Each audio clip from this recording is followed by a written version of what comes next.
అరచేతిలో ప్రపంచం social media యుగం ఇంకేముంది. ప్రజలు ఉదయం నుండి రాత్రి వరకు సోషల్ మీడియాలోనే సమయం గడుపుతున్నారు. చాలా మంది రోజంతా రీల్స్ ద్వారా మొబైల్ ని స్క్రోల్ చేస్తూ గడుపుతుంటారు.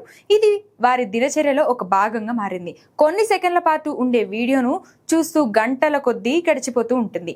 ఈ నిరంతర స్క్రోలింగ్ గా పరిగణిస్తారు. ఇది క్రమంగా మెదడు పనితీరుని ప్రతికూలంగా ప్రభావితం చేస్తుంది. అయితే రీల్స్ మెదడుని ఎలా ప్రభావితం చేస్తాయి, దాన్ని నివారించాలంటే ఏం చేయాలి అనే వివరాలు ఈ కథనంలో తెలుసుకుందాం. బ్రెయిన్ రైట్ అంటే ఏంటి? బ్రెయిన్ రైట్ అనేది నిజానికి జెన్జెడ్ ఉపయోగించే పదం. ఇది మెదడు పొగమంచుగా నినాదంగా తక్కువ దృష్టి కేంద్రీకరించబడే పరిస్థితిని సూచిస్తుంది. మీరు నిరంతరం రీల్ చూస్తున్నప్పుడు మెదడు నిరంతరం ఉద్దీపనలతో నిండి ఉంటుంది. తక్కువ సమయంలో ఎక్కువ వీడియోని చూడడం వల్ల మెదడు నేర్చుకునే అర్థం చేసుకునే సామర్థ్యం బలహీనపడుతుంది. చిన్న వీడియోలను అతిగా ఉపయోగించడం వల్ల పరధ్యానం పెరుగుతుంది, స్వీయ నియంత్రణ తగ్గుతుందనే అనేక అధ్యయనాలు కనుగొన్నాయి. బ్రెయిన్ రైట్ అనేది వైద్యపరంగా గుర్తించబడిన రోగ నిర్ధారణ కానప్పటికీ దీన్ని అతిగా స్క్రీన్ సమయం, దాని ప్రభావాల ఆందోళన పరిగణిస్తారు.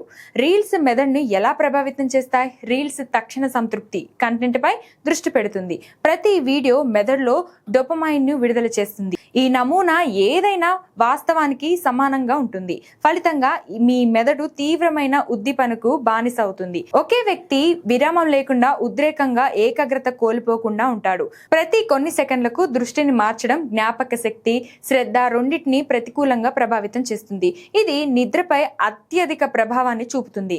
లేట్ నైట్ స్క్రోలింగ్ నిద్రకు అంతరాయం కలిగిస్తుంది. అలసట, చిరాకు, మరుసటి రోజు పేలువమైన ఏకాగ్రతకు దారితీస్తుంది. బ్రెయిన్ రైట్ ను ఎలా నివారించాలి? ఉపశమనం కలిగించే విషయం ఏంటంటే మెదడు స్థితిస్థాపకంగా ఉంటుంది. అందువల్ల సరైన అలవాట్లో దానిని సమతుల్యతకు పునరుద్ధరించుకోవచ్చు. మీరు ప్రతిరోజు రీల్స్ చూడడానికి గడిపే సమయం పరిమితి చేయండి. భోజనం, నిద్రవేళకు ముందు మీ ఫోన్ని దూరంగా ఉండనియండి. చదువుకునేటప్పుడు లేదా పని చేస్తున్నప్పుడు నోటిఫికేషన్ను ఆఫ్ చేయండి. చదవడం, సంగీతం, పెయింటింగ్ లేదా బయట నడవడం వంటి కార్యకలాపాలలో పాల్గొనడం ద్వారా స్క్రీన్ సమయాన్ని పరిమితి చేసుకోవచ్చు. మీ భావాలను గుర్తించండి. విసుగు లేదా ఒత్తిడి మిమ్మల్ని స్క్రోల్ చేయడానికి కారణమవుతుంటే స్నేహితులతో మాట్లాడండి లేదా డైరీ రాయండి. ఇక మీ ఇష్టమైన ఆటలు ఆడడం, పాటలు పాడడం లాంటివి చేయండి.